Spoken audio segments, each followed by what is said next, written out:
Annick Girardin, la secrétaire d'État chargée du développement et de la francophonie, a été accueillie ce vendredi à l'Ifremer, à l'Institut de référence sur les sciences marines. État des lieux de la recherche autour des océans, croissance bleue ou encore coopération franco-québécoise en matière d'innovation maritime. La représentante de l'État a évoqué avec l'ensemble des intervenants quelques-unes de ces thématiques. Au chapitre des innovations à la pointe, les chercheurs de l'Ifremer travaillent à partir d'un bassin d'essai pour les énergies marines renouvelables et d'un instrument de mesure du vent baptisé le LIDAR. Il est utilisé traditionnellement en milieu terrestre, donc sur un support fixe. Et nous, dans le projet, on va utiliser cet appareil sur une bouée en mer qui nécessairement va bouger et va subir les affronts du vent.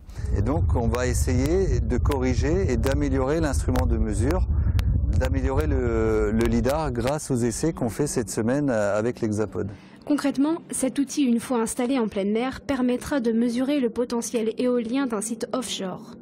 En Bretagne, ils sont 750 personnes comme Patrice Veuter à faire partie de l'Ifremer, soit la moitié de l'effectif total de l'établissement public. D'ici 3 ans, il pourrait être 50 à 90 de plus, puisque le siège devrait déménager à Brest. Et ce, malgré les réticences des salariés parisiens concernés.